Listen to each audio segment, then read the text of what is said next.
Salam satu hobi teman-teman, sahabat Reza Ornamental Fish. Buat para penghobi dan penghobi baru, diskus, dan salam diskus lover di mana aja berada. Ajang silaturahmi dari saya Reza Ornamental Fish. Jadi masih di seputar ikan diskus. Di kesempatan video kali ini lebih mendetailkan lagi dari video-video saya sebelumnya tentang perawatan air ikan diskus. Jadi penyiapan air ikan diskus. Sebenarnya hal-hal ini yang bakal saya sampaikan itu untuk aplikasi ikan lain itu lebih bagus dan bisa diterapkan juga. Sebenarnya juga sama, hanya untuk ikan diskus ini sendiri itu spesial. Nah, jadi spesialnya ikan diskus ini perlu kestabilan dari suhu, dari pH, maupun TDS. Nah, istilah pH dan TDS saya tidak terlalu saya pikirkan. Pada dasarnya gimana cara penyampaian saya, pengalaman saya selama ini, dan hasil yang saya dapatkan selama ini bisa saya sampaikan kepada teman-teman semua. Jadi teman-teman di rumah, para penghobi juga nggak terlalu sulit. Jadi melihara ikan diskusnya harus beli alat pengukur pH, pengukur TDS. Nah, jadi ujung-ujungnya nggak melihara ikan diskus gara-gara asumsi ikan diskus ini sulit. Padahal ikan diskus ini ikan yang sangat indah, yang sangat unik, jadi memberi aroma terapis tersendiri lah bagi pemeliharanya. Jadi di sini saya sampaikan perawatan air, penyiapan air.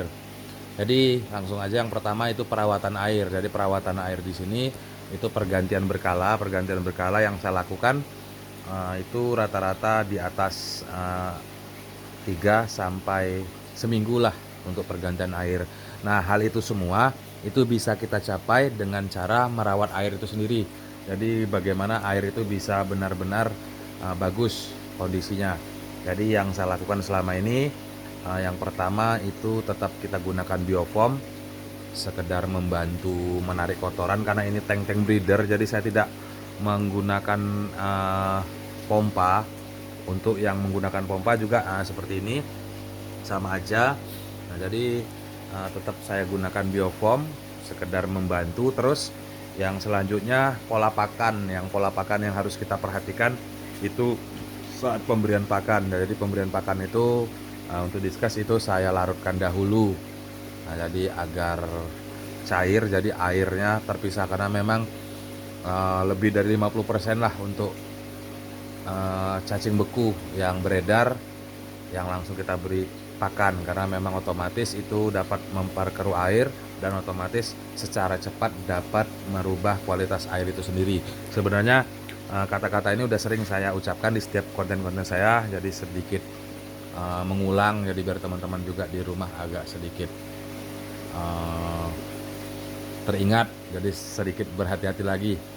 Nah, terus yang selanjutnya kita nggak lepas penyiapan air dan mengganti air si ikan diskus berkalanya.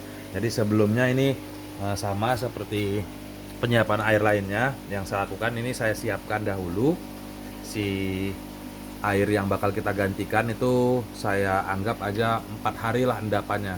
Jadi istilah pH dan TDS itu saya garis besari, itu tergantung endapan kita sendiri, karena ukuran pH dan TDS itu sesuai kestabilan air. Nah, sebagai contoh, air habis hujan terus kita ambil, kita masukkan, itu otomatis pH dan TDS juga berubah. Nah, di situ. Jadi saya juga tidak mau terlalu ambisi mengejar apa tuh pH, apa tuh TDS. Saya juga nggak tahu dan saya juga nggak punya alatnya gitu.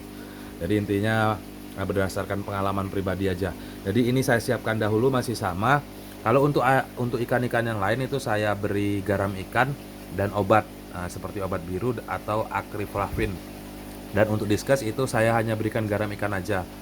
Nah, itu saya aerasi. Jadi gimana oksigen larut di dalam air itu benar-benar terjaga. Nah, untuk aerasi sendiri itu saya berikan biasanya 1 hari sebelum ganti itu untuk aerasi. Nah, terus bisa teman-teman perhatikan di sini ada heater. Nah, heater ini berfungsi sebelum kita menggantikan air itu kita ukur dahulu. Nah, jadi kita ukur dahulu. Contoh air ini yang mau kita ganti. Jadi Nah, kita ukur dulu airnya. Nah, di sini di angka 28 kurang lebihnya. Dan yang air yang kita ganti kita ukur dahulu suhunya berapa. Nah, ini tadi berhubung heater terlalu over, jadi heater saya set ke 28. Jadi heater memang banyak yang nganclong, jadi di sini tembus ke 29. Jadi saya kejar dulu sampai ke suhu 28, baru saya ganti airnya nanti. Nah, jadi sekedar bahas-bahas bincang tentang pergantian air. Nah, insya Allah kalau teman-teman taati seperti ini, menyiapkan air sebelum pergantian air, dan teman-teman lakukan berkala, itu ikan diskesnya bakal sehat dan bisa besar-besar seperti ini. Karena memang kualitas air yang baik itu tetap harus dijaga. Jadi saya ulangi lagi, yang pertama jaga kualitas air, menjaga kualitas air, faktor pakan, jadi pemberian pakan yang berlebih dan secukupnya, cacing beku dicairkan dulu, jadi airnya biar terpisah, dalam kategori demi menjaga kesterilan air itu sendiri biar nggak cepat kotor, biar nggak cepat butek. Dan kita tambahkan biofoam atau pompa juga boleh. Dan saat kita mengganti itu kita ukur dulu suhu air di dalam tanknya. Jadi sebelum kita ganti, kita ukur dulu di angka 28 tadi sampai nanti mengganti airnya. Nah, jadi bisa kita gantikan ikan berlanjut, jadi tidak ada tingkat kestresan tinggi. Untuk pergantian air diskes itu tergantung dengan kualitas air itu sendiri. Seandainya itu kotor, butek, itu kita ganti full nggak masalah. Itu juga saya garis bawahi, tetap air yang harus sudah kita benar-benar siapkan. Dan untuk pergantian rutin berkala itu maksimal 50%, atau di atas di bawah 50%, 30 sampai 40%. Nah, jadi sekedar berbagi tips singkat dari saya, mudah-mudahan bermanfaat buat teman-teman. Udah cukup panjang, jadi mudah-mudahan buat teman-teman semua menambah inspirasi dari saya pribadi buat teman-teman. Jadi sedikit terus ikuti video saya, mudah-mudahan nggak bosan, nggak capek nonton video saya, penyampaian saya. Jadi salam satu hobi, salam Reza Ornamental Fish.